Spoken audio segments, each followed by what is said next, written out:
Hi, good morning everyone. I welcome all of you once again to this course of spoken English. तर the ABC of English आम्हाला तिसरा topic आपला अजूनही सुरू आहे is M R. यामध्ये आतापर्यंत आपण 4 एक्सप्रेशन अभ्यासले. आज आपण 5वं एक्सप्रेशन अभ्यासणार आहोत, ते म्हणजेच अफ्रेड ऑफ. तर अफ्रेड ऑफचा अर्थ का तुम्हाला माहिती आहे का? अफ्रेड ऑफ म्हणजे ची भीती. आपल्याला आपण म्हणत नाही का मला याची भीती वाटते, मला त्याची भीती वाटते.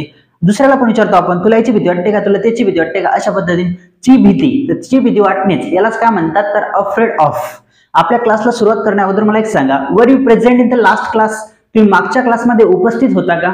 जर उपस्थित असाल तर कमेंट मध्ये यस लिहा. जर नवीन असाल, आज तुमचा फर्स्ट क्लास असेल, पहिला क्लास असेल तर कमेंट मध्ये न्यू लिहा. So let start the lecture. आपल्या लेक्चरला आपण सुरुवात करूया. तर बघा, अफ्रेड ऑफ कोणते एक्सप्रेशन अभ्यासणार आहोत आज आपण? तर afraid of. Afraid of, afraid of म्हणजे ची भीती. काय? ची भीती. म्हणजे आपण आता फॉर एक्झाम्पल्स बघू. आता समजा मला असं म्हणायचंय की बुवा आता मला एक्झामची भीती वाटते, तर मी कसं म्हणणार इंग्लिश मध्ये? बरेच मुलं असे असतात की त्यांना एक्झामची भीती वाटते. आता फॉर एक्झाम्पल मलाच म्हणायचंय की मला एक्झामची भीती वाटते, तर मी कसं म्हणणार? I am afraid of exam. मी काय म्हणणार? I am afraid of exam. I am afraid of exam. मला एक्झामची भीती वाटते, अशा पद्धतीने. समजा तुम्हाला कोणाला विचारायचं असेल, तुमच्या मित्राला विचारायचं असेल की बा तुला एक्झामची भीती वाटते का, तर तुम्ही कसं विचारणार त्याला? Are you afraid of exam? काय विचारणार तुम्ही त्याला? Are you afraid of exam? तुम्हाला एक्झामची भीती वाटते का? तुला एक्झामची भीती वाटते का? तुम्हाला असं म्हणू शकता तुम्ही. Are you afraid of exam? काय म्हणणार तुम्ही त्या ठिकाणी? Are you afraid of exam? तुला एक्झामची भीती वाटते का, अशा पद्धतीने. आणि बरेचसे विद्यार्थी असे असतात, बरेच मुलं, विद्यार्थी म्हणा किंवा मुलं म्हणा, कोणी असो, त्यांना त्यांच्या वडिलांना, प्रत्येक जण त्याच्या वडिलांना घाबरतो. घाबरणे म्हणजेच काय? भीती वाटते, बरोबर आहे का नाही? तर मला म्हणायचं की माझ्या वडिलांना मी घाबरतो, तर मी काय म्हणणार इंग्लिशमध्ये? I am afraid of my father. मी माझ्या वडिलांना घाबरतो. I am afraid of my father. काय म्हणणार मी? I am afraid of my father. मी माझ्या वडिलांना घाबरतो.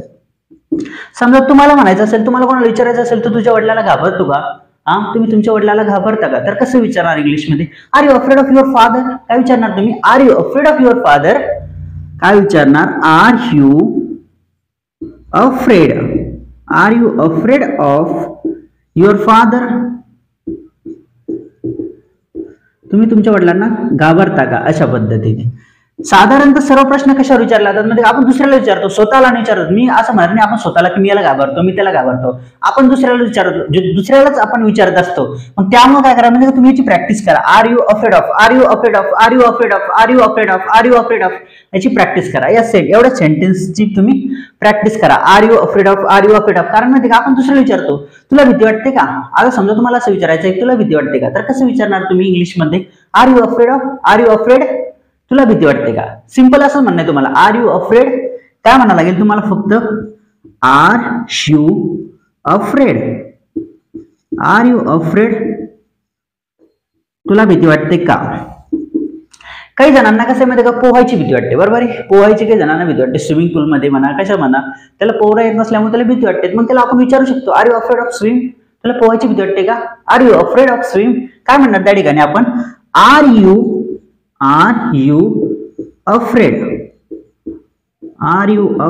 Of swim? तुला पोहायची भीती वाटते का, अशा पद्धतीने. समजा एखाद्याला स्टेजची भीती वाटत असेल, एखाद्या वेळेस त्याला भाषण द्यायला बोलवलं असेल स्टेजवर, तर मग स्टेजवर जाण्याची त्याला भीती वाटत असेल, अरे काय स्टेजचं नाव घेताच त्याला भीती वाटत असेल, तर स्टेजचीच भीती वाटत असेल, तर काय म्हणणार आपण त्या ठिकाणी? Are you afraid of stage? तुला स्टेजची भीती वाटते का? काय म्हणणार आपण? Are you afraid of stage? काय म्हणणार आपण? Are you afraid of stage? तुला स्टेजची भीती वाटते का. काही जणांना अपयशाची भीती वाटते, व आपल्याला सक्सेस मिळणार नाही त्याच्यामुळे अपयशाची भीती वाटते, अपयश येण्याची भीती वाटते, अपयशाचीच भीती वाटते. तर आपण काय विचारणार तर इंग्लिशमध्ये? Are you afraid of failure? तुला अपयशाची भीती वाटते का? Are you afraid of failure? काय म्हणणार आपण? Are you afraid of failure? Are you afraid of failure, तुला अपयशाची भीती वाटते का, अशा पद्धतीने. आता समजा आपल्याला एखादं काम करण्याची किंवा कशाची भीती वाटत असेल, एखादं काम करण्याची, काहीतरी करण्याची भीती वाटत असेल, तर ते सेंटेन्स कशा पद्धतीने म्हणायचे ते या ठिकाणी आपण आता अभ्यासू. आता इथे झाले सिंपल सेंटेन्स, बरोबर आहे, साधे, किंवा मला याची भीती वाटत होती, मग स्टेजची भीती वाटत होती, मग स्विम करायची भीती वाटत होती, अशा पद्धतीने हे झाले सिंपल सेंटेन्स. पण आपल्याला एखादं काम करण्याची किंवा एखाद्या सोबत बोलण्याची भीती वाटत असेल तर ते सेंटेन्स कशी क्रिएट करायची ते बघू आपण या ठिकाणी. तर बघा याच्यामध्ये तुम्हाला काय करणे, फक्त आपल्याला काय करणे माहिती का, हे जे अफ्रेड ऑफ आहे ना, यामध्ये फक्त आपल्याला V4 प्लस करावं लागते. काय V4 प्लस करावं लागते. तर बघा तुम्हाला स्ट्रक्चर लिहून देतो मी. अफ्रेड ऑफ प्लस V4, यामध्ये फक्त काय आपल्याला V4 प्लस करावा लागतो. V4 तुम्हाला माहितच आहे, आतापर्यंतच्या 3-4 क्लासमध्ये मी तुम्हाला सांगितलं V4 कशाला म्हणतात. तर V4 म्हणजे वर्बचा जो चौथा फॉर्म असतो. समजा प्ले, तर प्लेचा काय होईल, प्लेइंग. V4 मध्ये काय होईल, प्लेइंग होईल, अशा पद्धतीने. आता आपण याच्यावर काही फॉर एक्झाम्पल्स बघू. समजा मला असं म्हणायचंय तुम्हाला, किंवा मला तुझ्यासोबत बोलायची भीती वाटते, तर मी इंग्लिश मध्ये कसं म्हणणार, की मला तुझ्यासोबत बोलायची भीती वाटते. I am afraid of talking to you, मला तुझ्यासोबत बोलायची भीती वाटते. काय म्हणणार मी, I am afraid of talking to you. I am afraid of talking to you, मला तुझ्यासोबत बोलायची भीती वाटते. समजा तुम्हाला विचारायचं असेल कोणाला, किंवा तुम्हाला माझ्यासोबत बोलायची भीती वाटते का, तर तुम्ही कसं विचारणार, are you afraid of talking to me, तुम्हाला माझ्यासोबत बोलायची भीती वाटते का.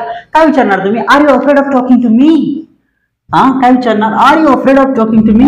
Are you afraid of talking to me. Are you afraid of talking to मी.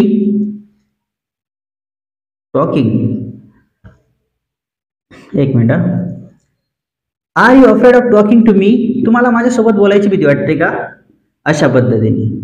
हा काही क्वेश्चन आहे. एखाद्याला माहिती का, बाईक चालवण्याची सुद्धा भीती वाटते, बरोबर आहे की नाही. कोणाला बाईक चालवायला, तो बाईकला हातातच घेत नाही, कारण मध्ये त्याला भीती वाटते, नाही मी नाही चालवत, मी पडेल वगैरे लागेल मला, तर तो बाईक हातातच घेत नाही, त्याला बाईक चालवण्याची भीती वाटते. तर तो इंग्लिश मध्ये कसं म्हणणार, I am afraid of riding bike. काय म्हणणार तो इंग्लिश मध्ये, I am afraid of riding bike. मला बाईक चालवण्याची भीती वाटते.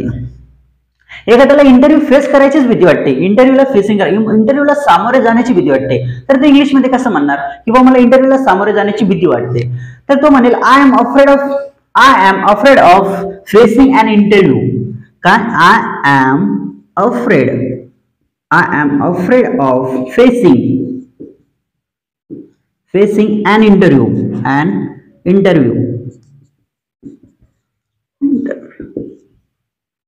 I am afraid of facing an interview. इथं ॲन का लागला माहिती तुम्हाला, कारण इथं स्वर येले आय म्हणून इथं ॲन लागला. ठीक आहे, तर I am afraid of facing an interview, तर मला इंटरव्ह्यूला सामोरे जाण्याची भीती वाटते. एखाद्याला माहिती का, कोणी असं असेल की त्याला बिझनेस सुरू करायचीच भीती वाटते, तर ते इंग्लिश मध्ये कसं म्हणणार, I am afraid of starting business, मला बिझनेस सुरू करायचीच भीती वाटते, तर काय म्हणणार ते इंग्लिश मध्ये, I am afraid of starting business. I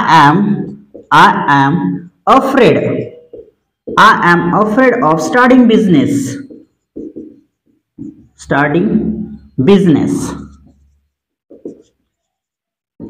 मला बिझनेस सुरू करायची भीती वाटते, अशा पद्धतीने तो म्हणू शकतो. एखाद्याला समजा कार चालवण्याची भीती वाटत असेल, तर इंग्लिश मध्ये कसं म्हणणार, I am afraid of driving car, मला ना कार चालवण्याची भीती वाटते. I am afraid of driving car, मला कार चालवण्याची भीती वाटते, अशा पद्धतीने तुम्ही म्हणू शकता. आता समजा तुम्हाला कोणाला विचारायचं असेल किंवा तुम्हाला गाडी चालवण्याची भीती वाटते का, तुम्हाला कार चालवण्याची भीती वाटते का, तर तुम्ही इंग्लिश मध्ये कसं विचारणार, are you afraid of driving car, तुम्हाला कार चालवण्याची भीती वाटते का, अशा पद्धतीने तुम्ही क्वेश्चन करू शकता. एखाद्याला अपयश येण्याची सुद्धा भीती वाटते, अपयशी होण्याची भीती वाटते, तर तो इंग्लिश मध्ये कसं म्हणणार, I am afraid of getting failure, मला अपयशी होण्याची भीती वाटते. I am afraid of getting failure. अशा पद्धतीने तुम्ही सेंटेन्स क्रिएट करू शकता, स्वतःच्या मनाने सेंटेन्स क्रिएट करायचे.